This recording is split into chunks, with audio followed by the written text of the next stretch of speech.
Chapter 40. Paul appeals to Caesar. When Festus was come into the province, after 3 days he ascended from Caesarea to Jerusalem. Then the high priest and the chief of the Jews informed him against Paul, and besought him, and desired favor against him, that he would send for him to Jerusalem. In making this request, they purposed to waylay Paul along the road to Jerusalem and murder him. But Festus had a high sense of the responsibility of his position, and courteously declined to send for Paul. "It is not the manner of the Romans," he declared, "to deliver any man to die, before that he which is accused have the accusers face to face, and have license to answer for himself concerning the crime laid against him." He stated that he himself would depart shortly for Caesarea. "Let them there, which among you are able, go down with me, and accuse this man, if there be any wickedness in him." This was not what the Jews wanted. They had not forgotten their former defeat at Caesarea. In contrast with the calm bearing and forcible arguments of the apostle, their own malignant spirit and baseless accusations would appear in the worst possible light. Again, they urged that Paul be brought to Jerusalem for trial, but Festus held firmly to his purpose of giving Paul a fair trial at Caesarea. God in his providence controlled the decision of Festus that the life of the apostle might be lengthened. Their purposes defeated, the Jewish leaders at once prepared to witness against Paul at the court of the procurator. Upon returning to Caesarea after a few days' sojourn at Jerusalem, Festus, the next day sitting on the judgment seat, commanded Paul to be brought. The Jews which came down from Jerusalem stood round about, and laid many and grievous complaints against Paul, which they could not prove. Being on this occasion without a lawyer, the Jews preferred their charges themselves. As the trial proceeded, the accused with calmness and candor clearly showed the falsity of their statements. Festus discerned that the question in dispute related wholly to Jewish doctrines, and that, rightly understood, there was nothing in the charges against Paul, could they be proved, that would render him subject to sentence of death or even to imprisonment. Yet he saw clearly the storm of rage that would be created if Paul were not condemned or delivered into their hands.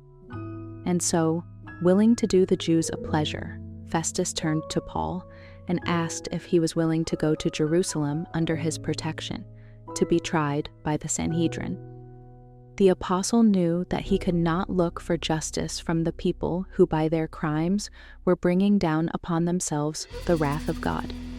He knew that, like the prophet Elijah, he would be safer among the heathen than with those who had rejected light from heaven and hardened their hearts against the gospel. Weary of strife, his active spirit could ill endure the repeated delays and wearing suspense of his trial and imprisonment. He therefore decided to exercise his privilege as a Roman citizen of appealing to Caesar. In answer to the governor's question, Paul said, "I stand at Caesar's judgment seat, where I ought to be judged. To the Jews have I done no wrong, as thou very well knowest.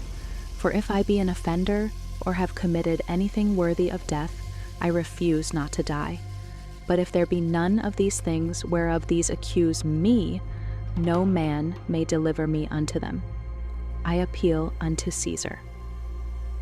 Festus knew nothing of the conspiracies of the Jews to murder Paul, and he was surprised at this appeal to Caesar. However, the words of the apostle put a stop to the proceedings of the court. Festus, when he had conferred with the council, answered, "Hast thou appealed unto Caesar? Unto Caesar shalt thou go." Thus it was that once more, because of hatred born of bigotry and self-righteousness, a servant of God was driven to turn for protection to the heathen. It was this same hatred that forced the prophet Elijah to flee for succor to the widow of Sarepta, and that forced the heralds of the gospel to turn from the Jews to proclaim their message to the Gentiles. And this hatred the people of God living in this age have yet to meet. Among many of the professing followers of Christ, there is the same pride, formalism, and selfishness, the same spirit of oppression that held so large a place in the Jewish heart. In the future, men claiming to be Christ's representatives will take a course similar to that followed by the priests and rulers in their treatment of Christ and the apostles. In the great crisis through which they are soon to pass, the faithful servants of God will encounter the same hardness of heart, the same cruel determination, the same unyielding hatred. All who in that evil day would fearlessly serve God according to the dictates of conscience will need courage, firmness, and a knowledge of God and His Word. For those who are true to God will be persecuted, their motives will be impugned, their best efforts misinterpreted, and their names cast out as evil. Satan will work with all his deceptive power to influence the heart and becloud the understanding, to make evil appear good and good evil. The stronger and purer the faith of God's people, and the firmer their determination to obey Him, the more fiercely will Satan strive to stir up against them the rage of those who, while claiming to be righteous, trample upon the law of God. It will require the firmest trust, the most heroic purpose, to hold fast to the faith once delivered to the saints. God desires His people to prepare for the soon coming crisis.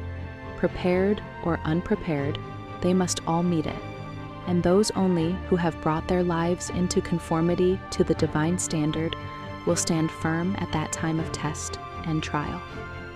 When secular rulers unite with ministers of religion to dictate in matters of conscience, then it will be seen who really fear and serve God. When the darkness is deepest, the light of a God-like character will shine the brightest. When every other trust fails, then it will be seen who have an abiding trust in Jehovah. And while the enemies of truth are on every side, watching the Lord's servants for evil, God will watch over them for good. He will be to them as the shadow of a great rock in a weary land.